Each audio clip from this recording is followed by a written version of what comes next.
이제 완연한 봄이 온 것 같습니다. 산상보훈 13번째 시간인데요. 마태복음 7장 1절로 5절입니다. 한번 우리 같이 이렇게 교대로 읽어볼까요? 제가 까만 글씨를 읽고 여러분들이 파란 글씨를 읽겠습니다. 비판을 받지 아니하려거든 비판하지 말라. 너희가 비판하는 그 비판으로 너희가 비판을 받을 것이요 너희가 헤아리는 그 헤아림으로 너희가 헤아림을 받을 것이니라. 어찌하여 형제의 눈 속에 있는 티는 보고 내 눈 속에 있는 들보는 깨닫지 못하느냐. 보라 내 눈 속에 들보가 있는데 어찌하여 형제를 말하느냐. 나는 내 눈 속에 있는 티를 빼게 하라. 다 같이 읽겠습니다. 외식하는 자여 먼저 내 눈 속에서 들보를 빼어라. 그 후에야 밝히 보고 형제의 눈 속에서 티를 빼리라. 오늘은 13번째 시간으로 비판하지 말라 이런 제목으로 말씀을 드리겠습니다. 제가 신학과 2학년 때 제가 교회 이름을 얘기하지 않으려고 그랬는데 그냥 괜찮을 것 같아요. 여기 가까이 청학교회라고 있습니다. 거기에 학생 전도사로 부임을 했어요. 그 당시는 이제 목회자를 받기에는 교회가 좀 작고 또 대학이 가깝기 때문에 이제 대학의 교수님들이 좀 도와주시면서 신학생 중에 나이가 많은 사람을 그 교회에 상주시키면서 교회를 돌보게 했습니다. 그래서 학생 전도사지만 화요일, 금요일, 안식일 설교를 다 해야 되고 또 뭐 방문도 다녀야 되고 또 친예반도 지도해야 되고 사실상 목회를 하면서 신학을 하는 거예요. 근데 거기 같은 동네에 지금 아침고요 수목원을 운영하시는 한상경 박사님이 그 동네에 사시면서 청학교회 장로님이셨어요. 근데 제가 부임하고 얼마 안 됐는데 그 장로님께서 저에게 그런 말씀을 하셔요. 전도사님, 만약 교인 중에 어떤 분이 이렇게 지각을 하시는 분이 계시면 그걸 뭐라고 하기 전에 반드시 그 집에 가서 그 집의 형편을 알아보십시오. 그런 얘기를 해요. 그래서 저런 얘기를 왜 하시나 그랬어요. 근데 조금 몇 주 지나면서 이렇게 가만히 보니까 수석 장로님이 매 안식일 지각을 하시는 거예요. 근데 그 장로님이 겪어보니까 굉장히 품성도 좋으시고 또 믿음도 좋으시고 말 한마디 실수를 안 하세요. 그런데 딱 한 가지 문제가 뭐냐면 하여튼 안식일마다 지각을 안 하는 때가 없어요.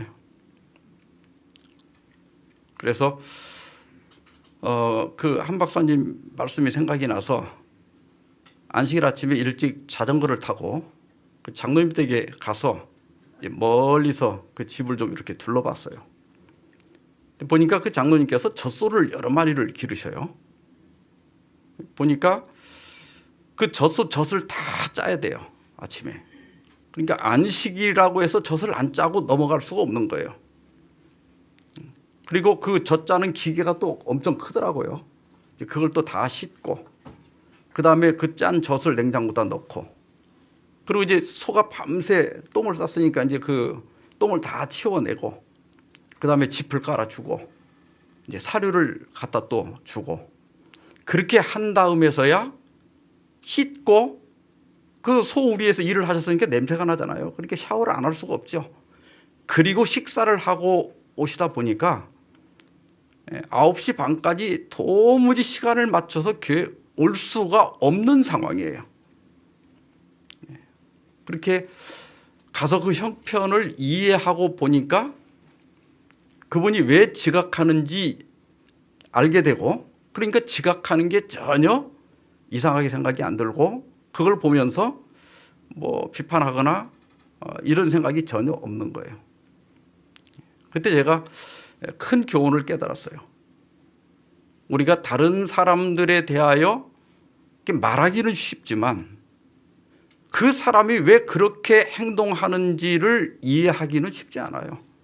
그러니까 우리가 이제 자칫하면 비판하기가 쉽죠.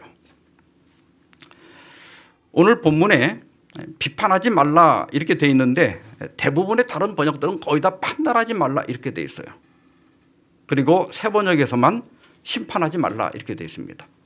그러니까 비판이라고 하는 건 그냥 다른 사람에 대해서 부정적으로 얘기한다는 의미가 더 강하다면, 판단하지 말라고 하는 말은 재판관에 위치에 앉지 마라 이런 뜻이에요. 이게 단순히 나쁜 말만 안 하는 게 아니라 네가 마치 재판관인 것처럼 어떤 사람에 대해서 판단하지 마라 이런 뜻이 더 강력하게 들어 있습니다. 그래서 성경 주석에 보면 예수는 여기서 특별히 다른 사람의 행동의 옳고 그름에 대한 비판이 아니라 동기를 비판하는 것을 말한다. 하나님만이 사람들의 가장 깊은 생각을 읽을 수 있기 때문에 그분만 사람들의 동기를 비판할 권한이 있다. 여기 행동의 옳고 그름에 대한 비판, 여기 비판이라고 되어 있지만 원래 영문에는 판단입니다. 저 사람은, 저 행동은 옳다, 저 행동은 그르다 이렇게 판단할 수는 있지만 동기를 판단하지는 말아라.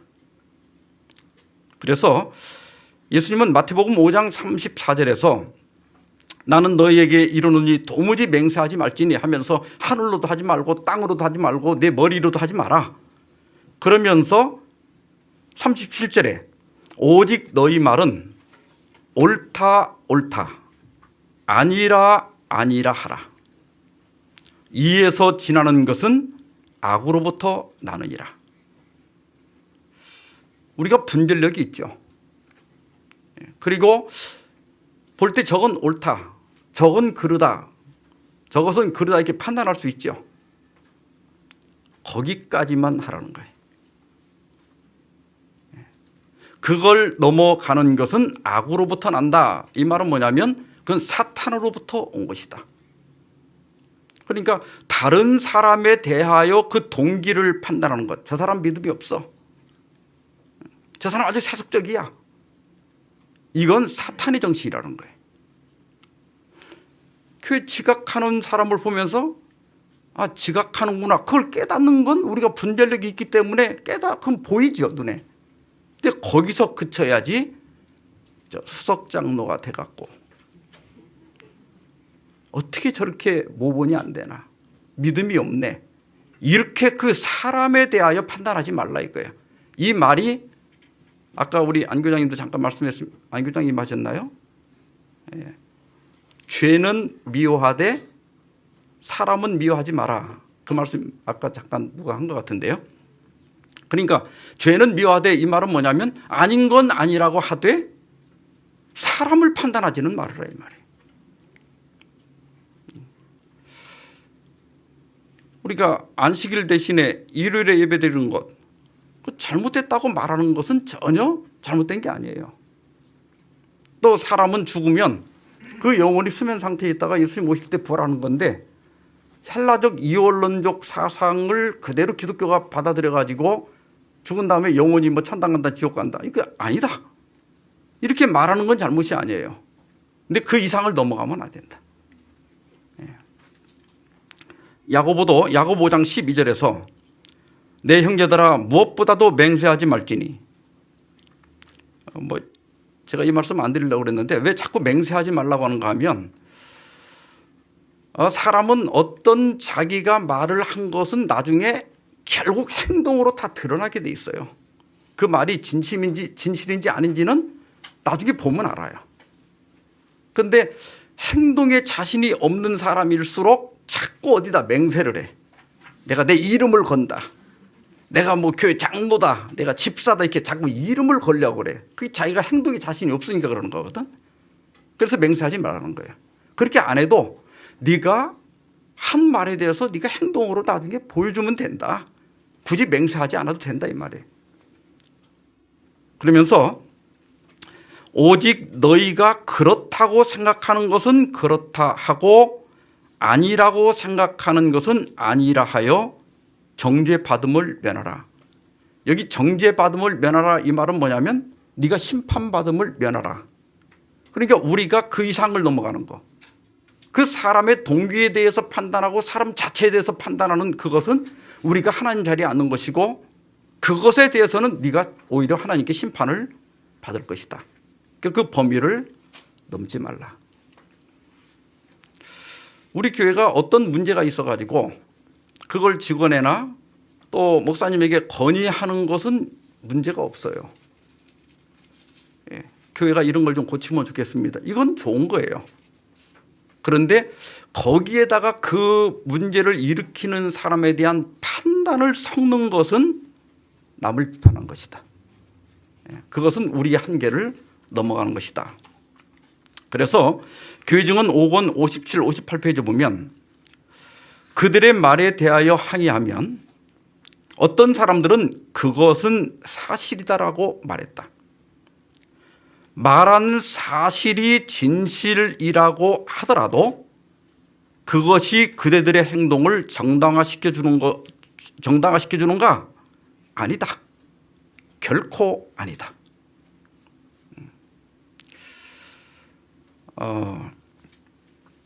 이제 그것도 타고난 어떤 성격일 수 있는데 뭔가 이렇게 문제가 있을 때 그건 그런 분들이 이제 없는 얘기를 하는 건 아니에요. 문제는 분명히 문제가 있는 거예요. 그런데 그 문제를 지적할 때 언제나 사람을 구원하는 방식으로 말을 해야 돼요. 교회를 이렇게 화목하게 하는 방법으로 말을 해야 돼요. 근데 그 문제를 공개적인 자리에서 사람을 망신을 주면서 지적하거나 정죄를 하면서 지적하면 그 사람도 다치고 화목도 깨지는 거예요. 그런 방식으로 그리스도인들은 절대 일하면 안 된다. 이것이 비판하지 말라는 말씀의 핵심입니다. 잘못을 지적해도 예수님께서 마태복음 18장인가요? 거기서 그랬잖아요. 그 사람하고만 가서 말하라. 그런데 공개된 장소에서 그 사람을 공격한다든지 요즘은 뭐 인터넷 같은 데다가 막 올린다든지 자기는 속이 시원할지 모르지만 그 일을 당한 사람의 입장에서는 정말 자기의 명예가 훼손되고 자기의 품성이 그렇게 공격을 받을 때 오는 그 고통이라고 하는 건 말할 수 없는 거예요. 근데 우리가 너무 사람에 대해서 쉽게 얘기하는 거예요. 그걸 정의라고 하는 이름으로 혹은 그걸 사실이라고 하는 이름으로 한 영혼을 파괴시킨단 말이에요. 그런 걸 하지 마라. 이런 뜻입니다. 자, 여기에 이것과 관련해서 한 세 가지를 우리가 살펴볼 수 있는데 첫째로 이 말씀의 의미는 하나님 자리에 앉지 말라는 거예요. 판단하지 마라. 이건 누구만 할 수 있다? 하나님만 할 수 있는 거예요. 야고보 4장 11절 12절에 형제들아 서로 비방하지 말라. 형제를 비방하는 자나 형제를 판단하는 자는 곧 율법을 비방하고 율법을 판단하는 것이라. 내가 만일 율법을 판단하면 율법의 준행자가 아니요 우리는 율법 준행자죠. 그런데 네가 그것을 판단한다면 너는 재판관이로다. 입법자와 재판관은 오직 한 분이시니 능히 구원하시기도 하시며 멸하기도 하시느니라. 그러면서 뭐라고 그래요? 여기 12절에 너는 누구이기에 이웃을 판단하느냐? 판단은 누구만 할 수 있는 거예요? 하나님만 할 수 있는 거예요. 그런데 도대체 네가 누구기에 이웃을 판단하느냐? 이 말은 뭐예요? 절대 사람에 대하여 재판관의 자리에 앉지 마라. 너는 그럴 자격이 없다. 이런 뜻입니다. 이것이 이제 사탄으로부터 왔다고 하는 이유가 뭐냐면 데살로니가 후서 2장 3절 4절에 보면 누가 어떻게 하여도 너희가 미혹되지 마라. 요즘 코로나가 이제 계속되다 보니까 또 세계적으로 팬데믹이 되다 보니까 이제 막 세상 끝이 왔다고 해가지고 사람들이 굉장히 두려워하는데 그런 비슷한 상황에서 쓰여진 게 데살로니가 후서입니다. 여기 사도 바울은 누가 어떤 말을 하더라도 너희가 그런 말에 미혹되지 마라. 그러면서 가장 강력한 말세의 징조를 여기 얘기하는데 먼저 배교하는 일이 있고 그랬어요.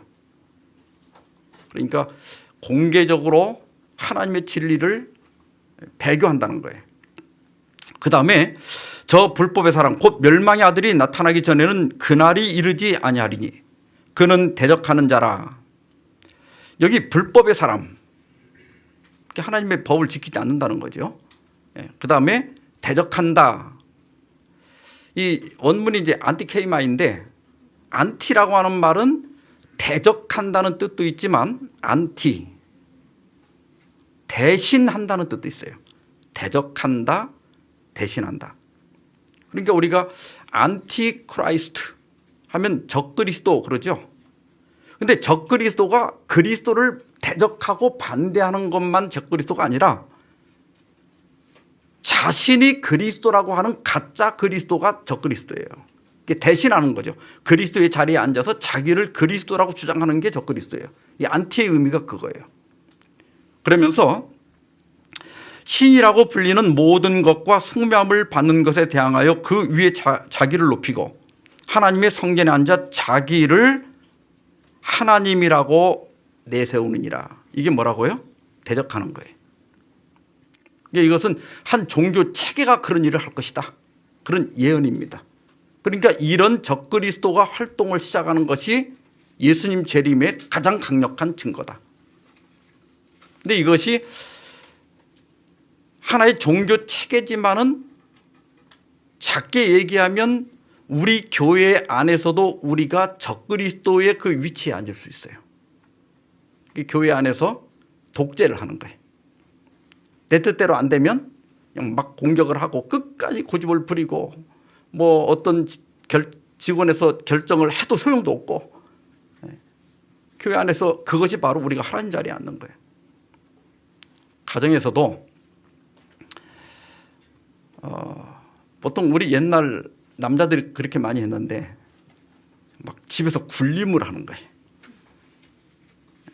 그래서 아내들에게 재정권도 안 주고 돈 타 쓰게 하고 뭐 자녀들에게도 막 강제로 막 뭘 하라고 그러고 뭘 못하게 하고 사실 이런 정신 그 자체는 하늘의 정신은 아니에요. 그 근원이 전부 어디에서 오는가 하면 사탄에게서 오는 거예요. 제가 지금까지 살아본 바로는 내가 가장 가까이 세 여자하고 살아봤는데 우리 어머니, 우리 집사람, 우리 딸 착한 여자는 없어요. 이 세상에 말을 안 할 뿐이지 사람은요 이렇게 남자들이 집에서 이렇게 막 폭력을 쓴다거나 또 막 큰 소리를 지르고 강제를 하고 가족들을 꼼짝 못하게 하면 그 아내가 착해서 가만히 있는 게 아니에요. 다 알 거 알고 느낄 거 느끼고 상처받을 거 상처 다 받는 거예요. 근데 가정의 평화를 위해서 참아주는 거예요. 그러다 보니까 그 아내는 병 들어가고 행복감을 전혀 못 느끼는 거예요. 이 하나님 나라는 그런 게 없는 거예요. 하나님께서는 죄인도 개인의 자유의지를 절대로 강제하지 않습니다. 하나님이 힘이 없어 그런 게 아니라 하나님의 정치는 그거예요. 내가 네 앞에 생명과 사망을 두었다. 복과 저주를 두었다. 네가 생명을 택하면 내가 너에게 영생을 줄 것이고 네가 죽겠다고 죽음을 택하면 내가 죽음을 주겠다는 거예요. 하나님이 강제로 하는 게 아니에요. 그래서 우리가 하나님 자리에 앉아서 뭐든지 내 뜻대로만 하려고 하는 것은 그 근원이 악에서 난다. 사탄에게서 나온 거예요. 그 정신 자체가. 그렇게 살지 말아라. 그리스도인들이 되면 가장 신사가 되는 거예요. 진정한 우리가 거듭남을 경험했다면 가장 민주적인 사람이 되는 거고 또 사람의 인격이나 그 존재에 대해서 가장 존중해 줄 아는 사람이 되는 것, 이것이 진정한 거듭난 사람의 모습이고 그리스도인의 모습이에요. 교육 236페이지 보면 우리는 식인종이 아직 그 살이 덥고 투덜거리고 있는 희생자의 고기를 먹고 있는 몸서리치는 광경을 생각할 수 있다. 그러나 이보다도 더욱 무서운 결과는 진심이 잘못 전해지고 훼손되는 비판을 받으며 품성을 난도질 당하는 비판을 받음으로부터 오는 고뇌와 파멸이다. 실제로 어떤 명예훼손을 당한 분들, 그것도 더구나 거짓말에 의해서. 그런데 아무리 진실이라 하더라도 내 자신의 품성이 난도질을 당하면 그건 정말 견딜 수 없는 거예요. 그래서 다른 사람에 대해서 비판하는 것만큼 잔인한 것이 없다. 엘렌 화이트는 여기서 뭐라고 그랬어요? 그건 식인종이 사람의 고기를 먹는 것처럼 몸서리치는 일이다. 그래서 우리가 다른 사람들에게 상처를 주는, 또 그 품성을 판단하고 동기를 판단하는 이런 일들을 절대로 하면 안 된다. 그것이 오늘 비판하지 말라는 말씀의 의미입니다. 그래서 로마서 14장 10절에 보면 우리가 왜 판단하지 말아야 되는가 하면, 내가 어찌하여 내 형제를 비판하느냐, 어찌하여 내 형제를 업신여기느냐, 우리가 다 하나님의 심판대 앞에 서리라. 그러니까 우리는 재판관이 아니라 우리는 다 피고라는 거예요. 지금 나도 하나님 앞에서 재판을 받아야 할 사람인데, 내가 무슨 나서서 남에 대해서 저 사람은 좋은 사람이다, 나쁜 사람이다, 저 사람의 동기가 옳다 그르다 이렇게 판단할 자격이 있느냐. 너무 주제넘지 마라. 항상 내가 피고임을 기억해라. 그래서 우리 같은 죄인들끼리 다른 사람이 좀 뭔가 문제가 있을 때 불쌍히 여겨야지, 그렇게 손가락질을 하면서 핏대를 올리면 안 된다 하는 것입니다. 또 누가복음 6장 37절에 비판하지 말라, 그리하면 너희가 비판을 받지 않을 것이요, 정죄하지 말라, 그리하면 너희가 정죄를 받지 않을 것이요, 용서하라, 그리하면 너희가 용서를 받을 것이요. 그래서 우리가 비판하지 않아야 또 나도 비판받지 않는다. 그걸 기억해야 돼요. 내가 남에게 판단하지 않아야 나도 판단하지 않게 되고, 내가 남을 용서해야 나도 하나님께 용서받을 수 있다. 이걸 기억하고 절대 비판하지 마라. 하나님 자리에 앉지 마라 하는 것입니다. 두 번째는 오늘 본문 속에 내로남불하지 마라. 매년 교수들이 한 해를 이렇게 마감하면서 그 한 해의 그 사회를 반영하는 사자성어를 선정하고 있는데, 작년에 1위를 한 것이 아시타비입니다. 아시타비. 이게 나자에다가 오를 시자야. 나는 옳고 다를 타자에 아닐 비자입니다. 다른 사람은 그러다. 이것도 이제 원래 뭐 고전에 있는 단어가 아니고 새로 만든 거예요. 근데 작년에도 그렇고 올해도 신문에 이렇게 자주 오르내리는 단어 중에 하나가 내로남불입니다. 이게 무슨 뜻인지 알죠? 내가 하면 로맨스고 남이 하면 불륜이고, 그걸 갖다가 한문으로 새로 만든 것이 아시탑입니다. 그다음에 두 번째가 후안무치예요. 얼굴이 두꺼워서 부끄러움을 모른다. 이 거의 이제 같은 비슷한 단어입니다. 오늘 그 산상보훈에서 예수님께서 어찌하여 형제의 눈 속에 있는 티는 보고 내 눈 속에 있는 들보는 깨닫지 못하느냐. 보라, 내 눈 속에 들보가 있는데 어찌하여 형제에게 이르기를 나로 내 눈 속에 있는 티를 빼게 하라 하겠느냐. 남의 티는 보면서 내 눈에 있는 들보를 보지 못한다. 이게 바로 아까 말한 내로남불이죠. 자기에게는 더 큰 문제가 있는데 자기의 들보는 보지 못하면서 남의 잘못, 그건 더구나 그건 뭐예요? 내가 잘못하는 것에 비하면 티에 불과한 건데 그걸 못 봐주는 거예요. 이런 의미와 연결되는 것이 이제 후안무치입니다. 이제 그런 사람들이 보면 굉장히 뻔뻔하지요. 내가 하는 건 괜찮고 남이 하는 건 못 봐주고. 그런데 되게 교만한 사람들이 남 교만한 거 못 봐줘요. 이게 남한테 잘못 지적하기 좋아하는 사람이 자기가 지적받는 것도 못 견딥니다.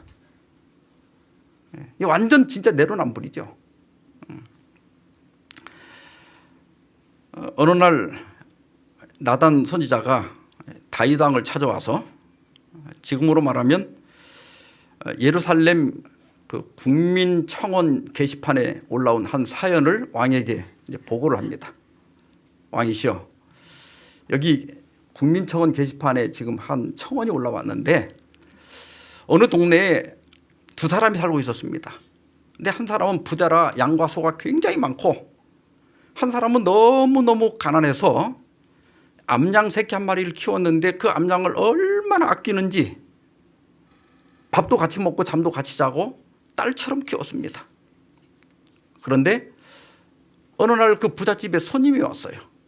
근데 부자가 자기가 양이 많은데 그 손님을 자기 양을 잡아서 대접하려니까 이게 좀 아까운 생각이 들어가지고 그 가난한 사람의 하나밖에 없는 그 양을 뺏어다가 손님을 대접했다고 합니다. 이 말을 듣자마자 다윗이 그 사람으로 말미암아 노하여 아주 화를 내면서 나단에게 이르되 여호와의 살아계심을 두고 맹세하노니 이 일을 행한 그 사람은 마땅히 죽을 자라. 그랬더니 7절에 나단이 다윗에게 이르되 당신이 그 사람이라. 다윗은 뭐 여자들이 많이 있었잖아요, 왕궁에.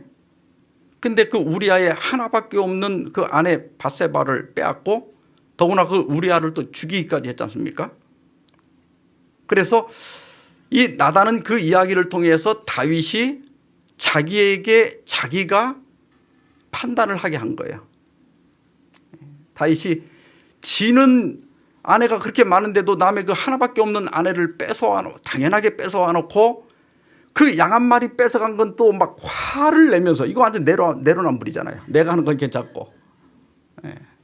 더구나 양하고 이게 아내하고 비교할 수 있습니까? 근데 그놈은 사형이다 이렇게 한 거예요. 완전 내로남불이죠. 근데 이게 다윗만 그래요? 우리는 안 그래요? 저도 가만 보면 저에게도 그런 게 많아요. 사무엘하 12장 13절에 보면 다윗이 나단에게 이르되 내가 여호와께 죄를 범하였노라. 다윗이 내로남불이긴 하지만 후한무치는 아닌가 봐요. 즉시 다윗은 또 이 다윗의 장점이 그거예요. 다윗이 우리와 같이 결함이 많지만 그는 자기의 잘못을 깨달았을 때 즉시 인정하고 회개할 줄 알았어요. 내가 여호와께 죄를 범하였노라 하매 나단이 다윗에게 말하되 여호와께서도 당신의 죄를 사하셨나니 당신이 죽지 아니하려니와. 아까 다윗이 자기한테 선고를 내렸잖아요. 그럼 죽어야 된다고. 근데 하나님께서 다윗은 죽이지 않았어요. 용서해 주셨어요. 그 대신 뭐라고 그랬어요? 당신이 낳은 그 아이가 반드시 죽으리이다. 결국은 그 분리로 낳은 아이는 나서 얼마 지나지 않아서 병들어 죽게 되죠. 이종윤 목사가 쓴 산상본 강의가 있어요. 꽤 오래전 책인데 랍비들에 의하면 하나님께는 두 개의 재는 자가 있는데 하나는 공의요 다른 하나는 자비라고 한다. 우리가 거짓된 사람을 만날 경우 하나님의 공의의 자가 이용되기를 얼마나 고대했던가. 하지만 우리 자신에게 같은 자가 이용되는 것을 우리는 원치 않았던 이들이 아닌가. 정말 제멋대로 하는 사람을 이렇게 보면 무슨 생각이 들어요? 하나님 뭐 하시나. 저런 사람은 그냥 하나님한테 한번 매를 막 되게 맞아야 되는데 이렇게 하면서 내가 똑같은 일을 할 때는 똑같은 공의의 자를 나한테는 안 되는 거야. 나한테는 이제 자비의 자를 갖다 대고 내가 하는 건 괜찮고. 이게 내로남불 아니에요? 우리에게 그런 게 다 있는 거예요. 그래서 갈라디아 6장 1절에 보면 형제들아 사람이 만일 무슨 범죄한 일이 드러나거든 신령한 너희는, 그러니까 여기 신령한 너희는 이 말은 뭐냐면 성령의 인도를 받는 너희는, 성령을 따라 사는 너희는 그렇게 세상 사람처럼 미워하고 저 하나님이 저거 벼락이라도 안 때리나 그렇게 하지 말라는 거예요. 신령한 너희는 온유한 심령으로 그러한 자를 바로잡고, 그러니까 잘못하는 걸 그냥 또 방치하는 것도 우리가 잘하는 건 아니에요. 그래서 그런 사람을 바로 잡지만은 온유하게 해라. 사람을 다치면서까지 하지 마라. 그 대신 또 하나가 있어요. 너 자신을 살펴보아 너도 시험을 받을까 두려워하라. 그래서 우리는 잘하는 사람에게는 잘하는 대로 배우고, 또 뭔가 문제를 일으키고 뭔가 잘못하는 사람이 있으면 나한테도 저런 모습이 혹시 있지 않나? 이렇게 내 자신을 살펴보라. 그래서 그것을 경계로 삼아라. 그럴 때 우리의 믿음도 자라나고 우리의 품성도 성숙해진다는 거예요. 이런 자기 성찰이 없기 때문에, 없다면 교회를 10년, 20년을 다녀도 매냥 그대로예요. 자꾸 자기 성찰이 있어야 우리가 변화될 수 있고 신앙 안에서 성숙해 간다는 것입니다. 그 다음에 세 번째로 우리가 받을 교훈은 형제가 되어주라. 마태복음 7장 5절에 외식하는 자여 먼저 내 눈 속에서 들보를 빼어라. 그 후에야 밝히 보고 형제의 눈 속에서 티를 빼리라. 예수님께서 산상보훈에서 제시하신 이 관계 기준은 굉장히 높고 건전합니다. 우리가 믿음의 형제들에 대하여 재판관의 자리에 앉거나 또 내로남불하는 태도를 가져서는 안 되지만, 그렇다고 해서 그 형제의 잘못에 어떤 책임도 없다 이렇게 해서는 안 된다는 거예요. 그 형제의 눈에서 티를 빼주라고 그랬잖아요. 그러니까 분명히 저것은 잘못됐을 때는 우리가 그것을 바로 잡아 주어야 할 책임이 우리에게 있다. 그런데 그렇게 하기 전에 먼저 할 일이 있죠. 그게 뭐냐면 내 눈에 있는 들보를 빼야 된다. 산상보훈 127페이지 보면 어떤 사람의 생애에 위기가 닥쳐 그대가 조언이나 권면을 주고자 할 때 그대의 말은 선을 위한 가마를 끼칠 것이나 평소에 그대 자신의 모범과 정신이 그대를 위해 확보해 놓은 정도만큼만 끼치게 될 것이다. 그대는 선을 행하기 전에 먼저 선하게 되어야 한다. 그대 자신의 마음이 그리스도의 은혜로 겸허하고 순수하고 부드러워지기 전에는 다른 사람들을 변화시킬 가마력을 발휘할 수 없다. 사람은 저 사람이 나보다 낫다라고 하는 평가를 할 수 있어야 그 사람의 권면을 받아들이게 돼요. 근데 내가 생각할 때 저 사람 나보다 못하는데 나한테 뭘 이러쿵저러쿵 권면을 해주면 속으로 그래요. 너나 잘해라. 그래서 우리가 정말 다른 사람을 고치기를 원하고 뭔가 교회에 잘못된 걸 바로잡기를 원한다면 남에게 손가락질 먼저 하지 말고 나부터 선한 사람이 되어야 된다. 나부터 올바른 사람이 되어야 된다. 그럴 만한 자격을 갖춰야 한다. 그래서 우리가 다른 사람에 대해서 평가하고 어떤 잘못을 지적해주고 충고해 주기가 굉장히 사실은 어려운 거예요. 그래서 사실 함부로 하면 안 돼요. 이 사람들이 무언가 어떤 잘못된 행동을 할 때 그 이유가 있어요. 사연이 있어요. 사연이. 근데 그 사연을 이해하지 못하고 함부로 지적하게 되면 그 사람이 상처받아요. 제가 그런 상담하면서 그런 예가 상당히 많은데 여기서 공개적으로 예를 다 들 수는 없지만 그 사연을 모르고 함부로 얘기하면 안 돼요. 그리고 정말 우리가 그런 사람을 이게 잘못을 바로잡기 위해서는 정말 내가 선한 사람으로 변화되고 그 말을 할 수 있는 자격을 갖추기까지는 입을 열지 않는 게 좋아요. 그래서 이게 그 초대교회의 그 교부로 알려져 있고 또 설교를 너무 잘해가지고 황금의 입이라고 하는 뜻을 가진 이 사람이 나중에 이름이 됐습니다만은 크리소스토무스, 이게 황금의 입이라는 뜻이에요. 이게 설교가 말을 너무 잘해가지고 저건 황금의 입이다 이렇게 불리었던 요한네스라고 하는 사람이 있어요. 이 사람은 이런 얘기했어요. 그를 바로잡으라. 하지만 원수로서 혹은 벌을 강요하는 적으로서가 아니라 의술을 제공하는 의사로서 그렇게 하라. 의사가 환자의 상처를 때때로는 칼로 이렇게 가르고 수술할 때가 있는데 그렇게까지 하는 이유는 죽이려고 하는 게 아니라 낫게 하려고 하는 거잖아요. 우리도 다른 사람의 어떤 잘못된 걸 지적해주고 고치려고 그 말을 꺼내는 건 수술하는 거예요. 그 사람에게는 아픔이 되고 때로는 충격이 될 수 있어요. 또 낙심이 될 수도 있고. 그래서 굉장히 조심해야 된다. 나는 잘하려고 했지만 사람을 죽일 수도 있는 거예요. 그래서 의사가 사람을 살리려고 하는 것처럼 신뢰도 줘야 하고 조심스러워야 되고 그 마음을 다치지 않게 해야 된다.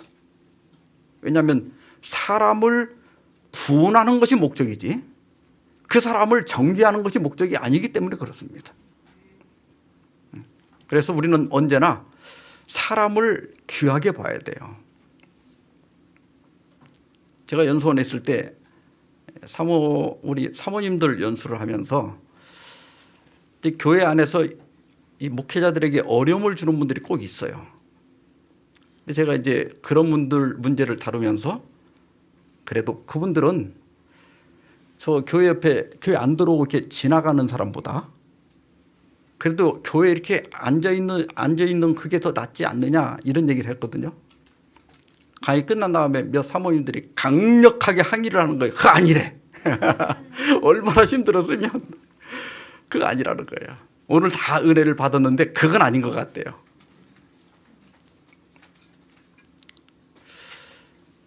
우리가